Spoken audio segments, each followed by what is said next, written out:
Hello guys, this is Zoologist AK and I am here with another topic that is DNA extraction method, जिसमें मैं बात कर चुकी हूँ केमिकल डीएनए एक्सट्रैक्शन मेथड की, जिसमें मैंने बात की ऑर्गेनिक डीएनए एक्सट्रैक्शन मेथड, जिसमें हम ऑर्गेनिक केमिकल का यूज़ करते हैं, जैसे फिनोल का और क्लोरोफॉर्म का यूज़ करते हैं। और उसमें मैंने बात की phenol chloroform DNA extraction method की और उसकी modification phenol chloroform isoamyl alcohol extraction method की। अब मैं बात करने जा रही हूँ यहाँ पे इनऑर्गेनिक डीएनए एक्सट्रैक्शन मेथड की, जिसमें मैं सबसे पहले बात करूँगी protein kinase D extraction method की। So let's begin. So in this inorganic method I am going to talk about these three methods, जिसमें मैं आज बात करूंगी proteinase K DNA extraction method पे, क्योंकि मैं वीडियो को ज़्यादा लंबा और बोरिंग नहीं बनाना चाहती, तो मैं बस आज proteinase K DNA extraction method पे ही बात करूंगी।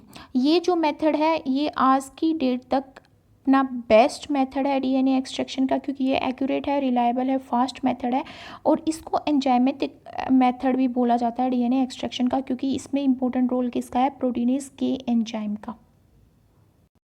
जैसे कि हम जानते हैं कि जो डीएनए एक्सट्रैक्शन है वो एक इम्पॉर्टेंट स्टेप होता है किसी भी जीनोमिक टेक्निक में, चाहे हम पॉलीमराइज चेन रिएक्शन करें या फिर हम real time polymerize chain reaction करें या नेक्स्ट जनरेशन सीक्वेंसिंग करें या माइक्रो एरे करें, तब हर चीज़ में हमें क्या चाहिए, डीएनए चाहिए। और डीएनए कैसे मिलेगा, एक्सट्रैक्ट करना पड़ेगा हमें सेल से, और जिस पर्टिकुलर ऑर्गेनिज्म के डीएनए को हमें स्टडी करना है वही पर्टिकुलर ऑर्गेनिज्म के सैंपल का हम यूज़ करेंगे। तो जो डीएनए को एक्सट्रैक्ट करना है और आइसोलेट करना है सेल से, उसके लिए हमें सेल को ब्रेक डाउन करना पड़ता है। जैसे प्लांट सेल होती है उसमें हमें सेल वॉल को ब्रेक डाउन करना पड़ता है, न्यूक्लियर मेम्ब्रेन को ब्रेक डाउन करना पड़ता है, और इसको ब्रेक डाउन करने के लिए हम डिफरेंट केमिकल्स का यूज़ करते हैं। और जब हमारी सेल मेम्ब्रेन ब्रेक डाउन हो जाती है डिफरेंट मेथड्स के थ्रू, जैसे मैकेनिकल, केमिकल और एंजाइमेटिक, तो हमें डीएनए ऑब्टेंड हो जाता है। तो यहाँ पे जब हम बात कर रहे हैं डीएनए एक्सट्रैक्शन मेथड की, वो हम बात कर रहे हैं प्रोटीनेज के एंजाइम की। प्रोटीनेज के जो प्रोटीन है वो long chain amino acid protein है, मीन्स ये अमाइनो एसिड से, प्रोटीन से ही मिलके बना है ये एंजाइम। और इसको प्रोटीनेज के क्यों बोला जाता है, क्योंकि के स्टैंड फॉर केराटिन। क्योंकि जब ये फर्स्ट आइडेंटिफाई किया गया था तो ये आइसोलेट किया था सबसे पहले फंगस से, और वो फंगस थी हमारी ट्रिटाकियम एल्बम, ट्रिटाकियम एल्बम। और उसमें से जब ये आइसोलेट किया गया ये प्रोटीन स्कीम, तो इसने सबसे पहले मतलब जो आइडेंटिफिकेशन की गई इसकी, तो ऐसे की गई कि इसने हार्डेस्ट प्रोटीन जो कि हमारा केराटिन होता है उसको क्या कर दिया था, डाइजेस्ट कर दिया था। इससे ही इसका नाम पड़ा के स्टैंड फॉर केराटिन। इसलिए यहाँ पे जो सुफिक्स लगाया गया है एंजाइम में के, वो लगाया गया है केराटिन की वजह से, क्योंकि जब ये फर्स्ट टाइम आइडेंटिफाई किया गया था तो इसने इसको डाइजेस्ट कर लिया था। ये सब टिलिसिन फैमिली का मेंबर है प्रोटीन काइनेज, और अबाउट 2930 किलो डाल्टन का मोलिकुलर मास होता है इस एंजाइम्स का। और ये लॉन्ग चेन अमाइनो एसिड से मिलकर बना होता है। अबाउट 278 अमाइनो एसिड प्रेजेंट होते हैं प्रोटीन काइनेज के में। और जो ये एंजाइम है प्रोटीन काइनेज के, इसको एक को फैक्टर की ज़रूरत होती है अपने फंक्शन के लिए, मैग्नीशियम आयन की। इसको मैग्नीशियम आयन तो हमारा डीएनए इसको चाहिए होता है। जो प्रोटीन काइनेज की होता है इसको को फैक्टर की ज़रूरत होती है कैल्शियम आयन की। और जो प्रोटीन काइनेज ए है वो सबसे पहले आइसोलेट किया गया था 1974 में, और ये मोस्ट कॉमनली यूज्ड एंडोपेप्टाइडेज है और प्रोटीनेज है जो डीएनए एक्सट्रैक्शन में यूज़ किया जाता है। तो रोल क्या है प्रोटीन काइनेज के का डीएनए एक्सट्रैक्शन में? ऑब्वियस सी बात है, जब इसका नाम ही प्रोटीनेज है तो ये किसको डाइजेस्ट करेगा, प्रोटीन को डाइजेस्ट करेगा। जैसे कि हमें पता है कि जो हमारी सेल होती है उसमें मेजर जो पोर्शन होता है वो प्रोटीन होता है, जैसे न्यूक्लियर मेम्ब्रेन का, एंजाइम्स का, लाइगेंड का, रिसेप्टर, चैपरोन, एंटीबॉडीज़ हैं, रिसेप्टर स्पेसिफिक लाइगेंड्स हैं, वो किससे बने होते हैं, प्रोटीन से बने होते हैं, जैसे हमारी सेल मेम्ब्रेन, न्यूक्लियर मेम्ब्रेन, वो भी प्रोटीन से बनी होती है, जैसे फोस्फोलिपिड, ग्लाइकोप्रोटीन और स्पाइंजोमाइलिन से बनी होती हैं।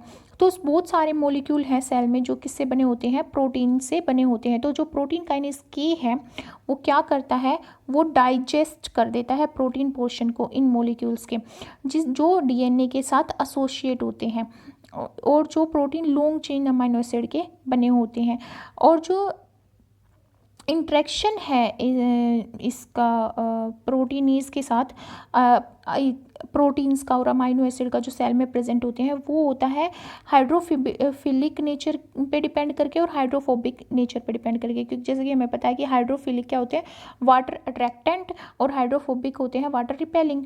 तो जो प्रोटीन काइनेज के है वो डाइजेस्ट करता है हाइड्रोफोबिक अमाइनो एसिड को, हाइड्रोफोबिक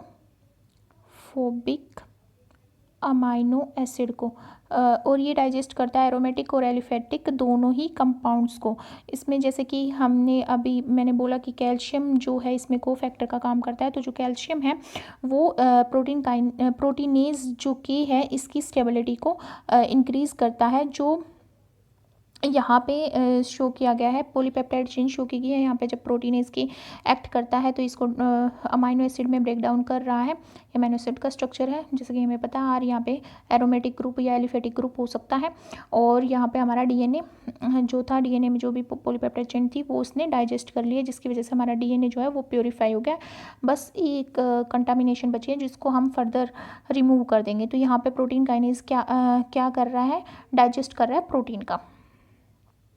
तो जब हम यहाँ पे पढ़ रहे हैं proteinase K DNA extraction method, तो इसमें सबसे बड़ा रोल है प्रोटीनेज के का। तो हमें उसके फीचर्स पढ़ने पड़ेंगे, वो क्या है, किस पे एक्ट करता है और क्या उसकी स्टेबिलिटी को इफ़ेक्ट करता है। तो यहाँ पे जो प्रोटीनेज के की जो एक्टिविटी है वो 60 डिग्री सेल्सियस पे रिपोर्ट की गई है कि हाईएस्ट जो इसकी एक्टिविटी होती है वो 60 डिग्री सेल्सियस पे होती है।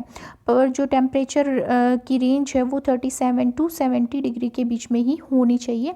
और जो यहाँ पे शो किया गया है डायग्राम में कि इसकी जो हाईएस्ट एक्टिविटी है वो यहाँ पे 60 डिग्री में है, और इसकी जो एक्टिविटी का जो रेंज है वो 37 डिग्री टू 70 डिग्री सेल्सियस के बीच में ही मैक्सिमम होगी। और यहाँ पे शो किया गया है पीएच इफ़ेक्ट, जो पीएच है 8, पीएच 8 पे ही जो हमारा प्रोटीनेज के है वो स्टेबल रहेगा और मैक्सिमम एक्शन शो करेगा, वो करेगा पीएच 8 पे, जो कि इस यहाँ पे ग्राफ में शो किया गया है। तो यहाँ पे हमारा पीएच वेरी भी कर सकता है 4 टू 10, उसके अगर 4 से कम होगा या 10 से ज़्यादा होगा तो इसकी एक्टिविटी नेग्लिजिबल हो जाएगी और ये इनएक्टिव हो जाएगा। प्रोटीन काइनेज के है वो अदर केमिकल्स की प्रेजेंस में भी अपनी अच्छा रिजल्ट शो करता है। ये अदर केमिकल्स हैं सोडियम डोडिसाइल सल्फेट एसडीएस और ईडीटीए, और यहाँ पे यूरिया भी हो सकता है, सीटीए भी हो सकता है, नोनिडेट P40 भी हो सकता है, जो प्रोटीन डाइजेशन के लिए यूज़ किया जाएगा। तो ये केमिकल क्या करते हैं, एफिशिएंसी इंक्रीज़ करते हैं डीएनए प्रोटीनेज के की, जिसकी वजह से हमें high purified DNA as a extract हम एक्सट्रैक्ट कर सकते हैं और यह हमें गेन होता है। और ये जो अगर इसकी एफिशिएंसी को बहुत ही ज़्यादा बढ़ाना हो प्रोटीन काइनेज को, तो इसके साथ हम दूसरे एंजाइम्स का यूज़ कर सकते हैं, जैसे ट्रिप्सिन है, काइमोट्रिप्सिन और आरएनएज। जैसे मैं पता आरएनएज जो है हमारा क्या करेगा, ये आरएनए को डिग्रेड करेगा, ये भी प्रोटीन को डिग्रेड करते हैं, तो इसकी एफिशिएंसी और ज़्यादा बढ़ जाएगी। तो कैसे हम प्रिपेयर करेंगे प्रोटीन काइनेज सॉल्यूशन को, लेट अस अंडरस्टैंड दिस। जो एक्टिविटी है एंजाइम की, जैसे कि हमने जो एंजाइम की वैसे भी एक्टिविटी टाइम के साथ डिक्रीज़ होती है, क्योंकि जो पीएच चेंज हो जाता है, टेम्परेचर चेंज हो जाता है जब हम कोई रिएक्शन करते हैं, और जो टर्नओवर नंबर होते हैं किसी एंजाइम के फिक्स होते हैं वो कि भाई इतने टाइम वो फंक्शन करेगा। तो जो एंजाइम की जो एक्टिविटी है वो डिक्रीज़ हो जाती है with over period of time. तो हमें जो प्रोटीन काइनेज के है वो लो टेम्परेचर पे स्टोर करना पड़ेगा, क्योंकि वो प्रोटीन से बन के बना हुआ है। तो जो पे प्रोटीन होते हैं वो हाई टेम्परेचर पर डीनेचर हो जाते हैं, पीएच का उन पे इफेक्ट होता है। तो 4 डिग्री सेल्सियस पे हम प्रोटीनेज के को क्या करेंगे, स्टोर करेंगे। प्रोटीनेज के पाउडर जो है वो लाइफिलाइज्ड आइदर इनटू वाटर और इनटू बफर। अगर हम जो इसकी लाइफिलाइज्ड जब किया जाता है प्रोटीन काइनेज के, तो वो या तो वाटर में किया जाता है या फिर बफर में। तो यहाँ पे जब प्रोटीनेज की जो है वो लाइफिलाइज्ड किया जाएगा। लाइफिलाइज्ड का मतलब होता है फ्रीज ड्राई। जब हम फ्रीजिंग करके ड्राई करते हैं वैक्यूम कंडीशन में, तो ये होती है बफर में या वाटर में। तो बफर में क्यों होती है, क्योंकि बफरिंग कंडीशन क्या करती है, पीएच मेंटेन करती हैं। तो अगर हम बफर की प्रेजेंस में ही करें तो हमें कुछ और एक्स्ट्रा इंग्रेडिएंट ऐड करने की जरूरत नहीं है। पर अगर हम ना ही हमें अदर बफर और ग्लिसरॉल ऐड करने की जरूरत है, क्योंकि जो ग्लिसरॉल है वो क्या करता है, लिपिड इम्प्योरिटी जब हम प्रेजेंट होती हैं किसी भी बायोमोलिक्यूल को एक्सट्रैक्ट करने के टाइम पे, तो उसको डिसोल्व करता है ग्लिसरॉल। तो ये सब ऐड करने की जरूरत नहीं पड़ती और बस वाटर ऐड करने की जरूरत पड़ती है वायल में। वायल्स तो आप जानते ही होंगे। तो फिर उसके बाद हमारा आता है अगर हम वाटर में कर रहे हैं लाइफलाइज, तो उसमें हमें अदर इंग्रेडिएंट ऐड करने पड़ते हैं ताकि हमारे जो एंजाइम उसके ऑप्टिमम कंडीशन है। इसके पीएच भी मेंटेन करना पड़ता है 8 पे, क्योंकि जो ऑप्टिमम कंडीशन है प्रोटीनेज की वो 8 पीएच पे ही होती है। तो टी बफर यहाँ पे ऐड करेंगे, ये बफरिंग का काम करता है, पीएच मेंटेन का काम करता है जब भी हम एक्सट्रैक्शन करते हैं डीएनए या आरएनए का। इथाइलिन डाइमाइन ट्राइएसिटिक एसिड जो है हमारा, ये 1 मिलीमोलर में चाहिए और इसका भी पीएच 8 मेंटेन करेंगे। ये एक चिलेटिंग एजेंट है, जैसे कि हमें पता है जो डीएनएज होते हैं, डीएनए के एक्सट्रैक्शन के टाइम पे ये जो न्यूक्लियस एंजाइम है ये कट डाउन कर सकते हैं, डिग्रेड कर सकते हैं डीएनए को। तो ये जो ईडीटीए है ये यहाँ पे जो को फैक्टर प्रेजेंट होगा डीएनएज में, जो कैटालिटिक सब यूनिट पे जाके बाइंड होगा वो होगा मैग्नीशियम। तो उसको चिलेट कर देता है एडीएटीए, जिसकी वजह से डीएनएज एंजाइम जो होते हैं डिग्रेड हो जाते हैं, जिसकी वजह से हमारा जो डीएनए है वो बच जाता है डीनेचर होने से। ट्रिस भी यहाँ पे बफरिंग का काम करता है। इसको भी हम 10 मिलीमोलर कंसनट्रेशन में लेंगे और 8 पीएच पे लेंगे और 50% ग्लिसरॉल लेंगे, ताकि जो लिपिड हमारी इम्प्योरिटी प्रेजेंट हो वो डिजोल्व हो सकें। और कैल्शियम क्लोराइड का फंक्शन हम पहले पढ़ चुके हैं, वो भी 3 मिलीमोलर में ही हम लेंगे। So let us understand how does we prepare a stock solution or working solution of proteinase K। तो प्रोटीनेज के का जब वर्किंग सॉल्यूशन प्रिपेयर किया जाता है तो वहाँ पे मोस्टली हमें मैन्युफैक्चर से 20 mg प्रोटीनेज के मिलता है, 20 माइक्रोग्राम। और हमें ये प्रिपेयर करना होता है स्टोक सॉल्यूशन 2 ml सैंपल के लिए। फॉर एग्जांपल हमने लिया है 2 ml ब्लड सैंपल और उससे हमें डीएनए एक्सट्रैक्ट करना है। उस टाइम पे हम कैसे प्रिपेयर करेंगे stock solution. For the DNA extraction 2 microgram पर ml ऑफ प्रोटीन के वर्किंग सॉल्यूशन इज सफिशिएंट। अगर हम डीएनए एक्सट्रैक्शन कर रहे हैं 2 ml से, तो हमें कितना चाहिए, 2 माइक्रोग्राम पर ml प्रोटीन के चाहिए। और हमें स्टोक जो दिया गया है वो दिया गया है 20 mg। तो हमें पता है 20 mg किसके इक्वल होगा, 20,000 माइक्रोग्राम के। और 1 ml किसके इक्वल होता है, 1000 माइक्रोलीटर के। तो हम जब उसको स्टोक सॉल्यूशन बनाएंगे, वाटर में डिसोल्व करेंगे, तो हमारा अप्रोक्स कंसनट्रेशन कितना आएगा, 20,000 बाय 1000 माइक्रोलीटर। 20,000 जो है माइक्रोग्राम वो है हमारा यहाँ पे प्रोटीनेज के, और 1000 माइक्रोलीटर यहाँ पे वाटर है। तो रिक्वायरमेंट क्या है, हमारी रिक्वायरमेंट है 200 माइक्रोग्राम पर लीटर।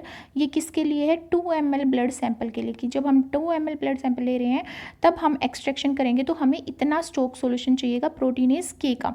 तो वॉल्यूम तो हम कैसे निकालेंगे, हमें पता है V1C1 इक्वल होता है V2C2 के। तो हमारा जो V1 होता है वो हमें गिवन नहीं है, वो ये हमें फाइंड आउट करना है कि कितना रिक्वायर होगा। तो यहाँ पे C2 जो है वो क्या है, कंसंट्रेशन हमें दी गई है जितनी कि हमें 200 माइक्रोग्राम हमें चाहिए। तो ये कंसंट्रेशन हमें दे रखी है कि इतनी कंसंट्रेशन हमें चाहिए प्रोटीनेज के की फॉर 2 ml ब्लड सैंपल, जिससे हमें डीएनए एक्सट्रैक्ट करना है। और जो वॉल्यूम 2 दे रखा है वो कह दिया कि भाई हमें 1 ml में डिसोल्व करना है 20 mg। तो 1 ml क्या है हमारा, और 1000 माइक्रोलीटर क्या है हमारा, वॉल्यूम 2। और हमें क्या निकालना है, हमें निकालना है वॉल्यूम 1। इसका मतलब क्या है कि कितना वॉल्यूम हम प्रोटीनेज के का ऐड करेंगे वाटर में, और कितने वाटर में ऐड करेंगे कि हमें 200 माइक्रोग्राम पर ml क्या मिल जाए, हमारा स्टोक सॉल्यूशन बन जाए और वर्किंग सॉल्यूशन मिल जाए। तो यहाँ पे हम क्या करेंगे, V1C1 इक्वल टू V2C2। तो V1 हमें निकालना है और 1000 हमारे पास है जो कि हमारा V2 है, और 200 हमारा क्या है यहाँ पे कंसंट्रेशन है, C2 है, और C1 हमारी जो यहाँ से निकली है वो हमारी 20,000 है। तो हमारा V1 आ जाएगा 10। तो जब V1 10 आ जाएगा तो इसका मतलब क्या है कि जब हम 10 माइक्रोलीटर प्रोटीनेज के को ऐड करेंगे 990 माइक्रोलीटर वाटर में, तो हमारा वर्किंग सोल्यूशन बन के तैयार हो जाएगा 200 माइक्रोग्राम पर ml का।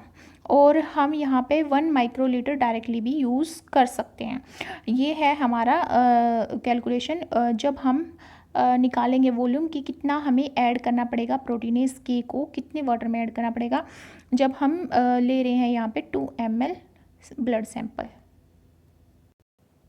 सम पीपल मस्ट वॉन्डर कि मैंने यहाँ पे V1 और C1 इक्वल क्यों लिया है V2C2 के। ये हमारी डाइल्यूशन इक्वेशन होती है, जब भी हम डाइल्यूशन करते हैं तो इसी को फॉलो करते हैं। यहाँ पे V1 हमारा होता है स्टार्टिंग वॉल्यूम, और V2 होता है हमारा फाइनल वॉल्यूम, और C1 होता है हमारी स्टार्टिंग कंसनट्रेशन, और C2 होती है हमारी फाइनल कंसनट्रेशन। अगर किसी को इसके बारे में डिटेल में समझना है तो please comment in the discussion box given below, so that I could explain it with examples. So let's understand the protocol of this proteinase के extraction method। यहाँ पे हम जो extraction कर रहे हैं वो कर रहे हैं ब्लड से। तो ब्लड से एक्सट्रैक्शन जब हम कर रहे हैं तो उसके लिए क्या प्रोसीजर होगा। सबसे पहले हम 2 ml ब्लड सैंपल लेंगे, उसमें 10 to 20 माइक्रोलीटर हम बफर ऐड करेंगे, TE बफर सैंपल में, और उसको अच्छे से मिक्स करेंगे। फिर उसके बाद क्या करेंगे, हम मिक्स करने के बाद उसको सेंट्रीफ्यूज करेंगे अबाउट 2500 RPM पे, रोटेशन पर मिनट फॉर 20 मिनट। और फिर उसके बाद हमारा सुपरनेटेंट ऊपर आ जाता है, उसको हम रिमूव कर देंगे और पैलेट नीचे बच जाता है। तो फिर हमारा जो पैलेट बचेगा उसमें हम ऐड करेंगे 10 to 50 माइक्रोलीटर, और यहाँ पे शो किया गया अबाउट 20 माइक्रोलीटर टी बफर, जो कि उसके pH को मेंटेन करेगा तक। और फिर उसके हमको क्या करेंगे, उसको जेंटली मिक्स करेंगे। फिर उस सैंपल को दोबारा से हम 2500 RPM पे 15 मिनट के लिए क्या करेंगे, सेंट्रीफ्यूज करेंगे। उसके बाद क्या करेंगे, हम सुपरनेटेंट आ जाएगा, फिर उसको रिमूव करेंगे। यहाँ पे हमारा ये मेन कॉन्सेप्ट क्या है, बार बार सेंट्रीफ्यूज करने का, ताकि हम जो हमारे नीचे पैलेट बचे वो कई बार तो होता है कि एक बार सेंट्रीफ्यूज करने के बाद पैलेट फॉर्म ही नहीं होती, तो बार बार सेंट्रीफ्यूज इसलिए किया जाता है कि अच्छे से पैलेट फॉर्म हो जाए, जो हमारा DNA है वो पैलेट की फॉर्म में जमा हो जाए और वेस्ट ना हो। कई बार होता है कि अगर हम सेंट्रीफ्यूज अच्छे से ना कर पाएँ तो वो सुपरनेटेंट में ही रह जाता है और वो डिस्कार्ड कर देते हैं, उसके प्रेसिपिटेट नहीं फॉर्म आता है। इसलिए हम बार बार RPM मतलब सेंट्रीफ्यूज करते हैं ताकि अच्छे से पैलेट फॉर्म हो जाए और जो हमारी इम्प्योरिटीज़ हैं वो सुपरनेटेंट की फॉर्म में डिस्कार्ड होती रहे और प्योर फॉर्म में हमारा DNA एक्सट्रैक्ट हो जाए। तो उसके बाद हम क्या करेंगे, डिस्कार्ड कर देंगे सुपरनेटेंट को। 20 माइक्रोलीटर प्रोटीनेज के सॉल्यूशन हम ऐड करेंगे, जो हमने अभी प्रिपेयर किया है 200 माइक्रोलीटर वाला, और उस एंड 2 ml हम DNA एक्सट्रैक्शन बफर यहाँ पे फैल्कॉन ट्यूब में ऐड करेंगे। उसके बाद उसको मिक्स करेंगे और इनक्यूबेट करेंगे about 56 degree Celsius to 60 degree Celsius 2 घंटे के लिए, ताकि जो हमारी जो पैलेट है वो ईजिली डिज़ोल्व हो जाए उस सॉल्यूशन में जो हमने यहाँ पे ऐड किया है प्रोटीनेज के का, और यहाँ पे हमने ऐड किया है DNA एक्सट्रैक्शन बफर। फिर उसके बाद हम करते हैं 1 to 2 ml हम चिल्ड आइसोप्रोपेनिल ऐड करते हैं, और एक पिंच सोडियम क्लोराइड का। सोडियम क्लोराइड क्या करता है, जो हमारा DNA होता है वो नेगेटिव चार्ज होगा क्योंकि उसमें फॉस्फेट प्रेजेंट होती हैं, तो वहाँ पे फॉस्फेट प्रेजेंट हो तो ऑक्सीजन प्रेजेंट होती है, तो ऑक्सीजन 2 बॉन्ड बनाती है तो उसके पूरे बॉन्ड नहीं हो पाते, तो उस पर नेगेटिव चार्ज रहता है, लोन पेयर ऑफ इलेक्ट्रॉन्स भी होते हैं। तो वहाँ पे वो जो नेगेटिव चार्ज है वो स्टेबलाइज किया जाता है सोडियम क्लोराइड के थ्रू, और इसलिए हम यहाँ पे सोडियम क्लोराइड ऐड करेंगे, और या फिर सोडियम एसीटेट भी ऐड कर सकते हैं। जैसे मैंने बोला था कि आइसोमाइल अल्कोहल के साथ सोडियम एसीटेट भी ऐड किया जा सकता है और सोडियम क्लोराइड भी ऐड किया जा सकता है। और फिर हम ट्यूब को इन्वर्ट करेंगे ताकि वो अच्छे से मिक्स हो जाए और हमें प्रेसिपिटेट फॉर्म हो जाए। फिर हम उसको सेंट्रीफ्यूज करेंगे ट्यूब को 8000 टू 10,000 आरपीएम। यहाँ पे एवरेज मतलब मिडल लिया है 8000 और 10,000 का, अबाउट 9,000 आरपीएम 2 मिनट के लिए, ताकि हमारी जो पैलेट फोम हो वो बॉटम में सेटल डाउन हो जाए। उसके बाद हम सुपरनेंट को डिसगार्ड करेंगे और 1 ml एथेनॉल लेंगे यहाँ पे और उसको वॉश करेंगे इथेनॉल के साथ जो पैलेट बच गई है हमारी। फिर दोबारा से सेंट्रीफ्यूज करेंगे अबाउट 10,000 आरपीएम और यहाँ पे लिया है 9,000 आरपीएम 2 मिनट, 1 to 2 मिनट। फिर उसके बाद इथेनॉल को डिस्कार्ड कर देंगे क्योंकि वो एक वॉशिंग एजेंट है यहाँ पे। और हमारी जो पैलेट है उसको हम ड्राई करेंगे और उसके बाद ड्राई करने के बाद हम उसमें टी बफर डालेंगे ताकि पीएच मेंटेन उसके और जो हमारा डीएनए वो अच्छी कंडीशन में रह सके, ना डीनेचर ना हो, डीएनए एक्ट ना करे, इसलिए पैलेट पे। और उसको फिर हम वाटर बाथ में रख देंगे 2 to 3 hours. Let us discuss possible modification of proteinase K DNA extraction method, कि इसकी जो मॉडिफिकेशन करके इसके और रिलायबल और ज़्यादा यूजेबल कैसे बनाया जा सकता है प्रोटीनेज ए के को। तो ये बनाया जा सकता है पीसीआई मेथड को और पीसीआई मिक्सचर को ऐड करके। P stand for phenol, C stand for chloroform और I stand for isoamyl alcohol. और ये 25:24:1 के रेशो में इनका वॉल्यूम क्रिएट किया जाएगा और मिक्सचर को फिर हम ऐड कर देंगे।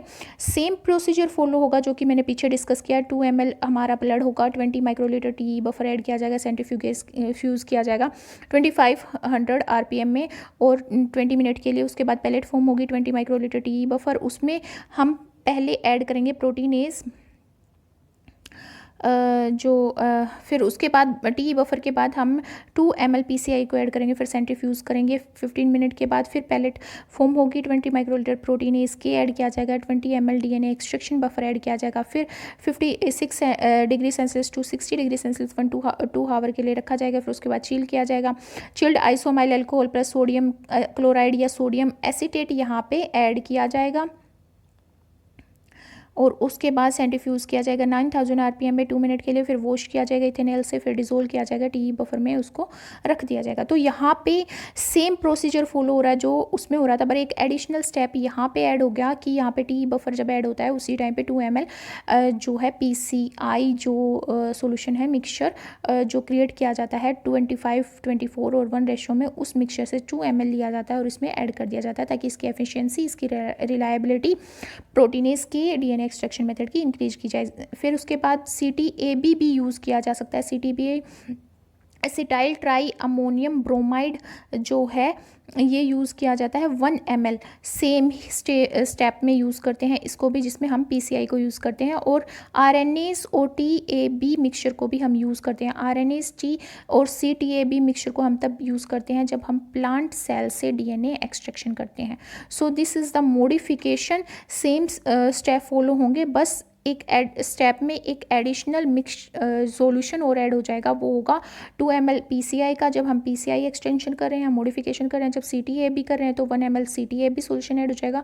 और जब हम प्लांट सेल से कर रहे हैं तो आरएनएस प्लस सीटीएबी का 1 ml सॉल्यूशन ऐड हो जाएगा। और यहाँ पे सीटीएमएल जब हम दोनों यूज़ करें तो सीटीएमएल हमारा सीटीएबी हमारा 1 ml ऐड होगा इस स्टेप में। और उसके बाद जब हमारा प्रोटीन काइनेज के ऐड होता है उसके बाद हमारा 10 माइक्रोलीटर आरएनएज ऐड होगा, क्योंकि पहले प्रोटीन डाइजेशन होगा उसके बाद आरएनए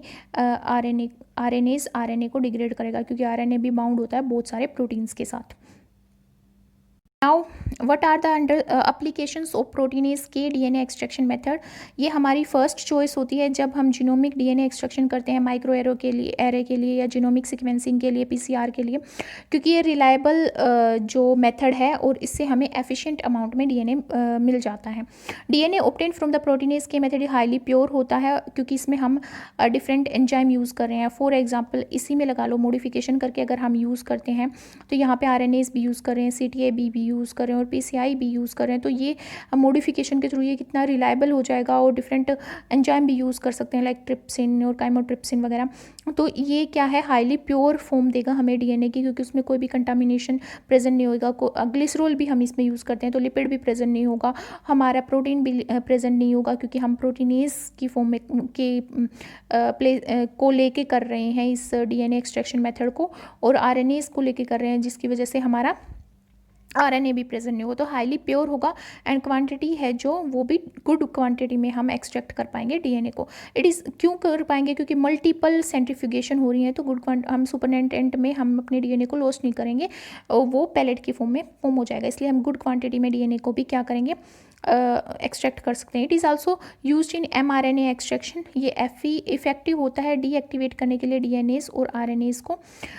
लिमिटेशन क्या है proteinase K DNA extraction method की, एक तो टाइम कंज्यूमिंग होगा, इतनी बार जब सेंट्रीफ्यूगेशन किया जा रहा है तो ऑब्वियस सी बात है कि थोड़ा टाइम लगेगा।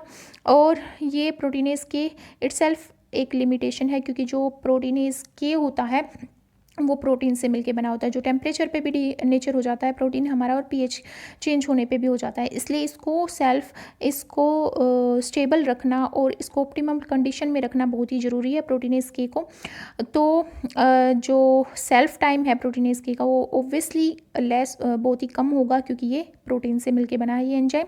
तो यहाँ पे हमें प्रोटीन को प्रिजर्व करना पड़ेगा 4 डिग्री सेल्सियस में, और उसके पीएच को मेंटेन करने के लिए जब हम इस प्रोटीनेज के एंजाइम के साथ वर्क करेंगे तो बफर्स को ऐड करना पड़ेगा, और हम फ्रीजिंग कंडीशन में भी इसके साथ ये एक्सट्रैक्शन मेथड को कंडक्ट कर सकते हैं। So this was all about proteinase K DNA extraction method. Hope you like my video, and if you like my video then please thumbs up and support me by subscribing to my channel, and if you have any query then write in the description box given below. And thank you so much for watching my videos. Please share it to your family and friends so that they could understand the topic in a clear way. Thank you so much again.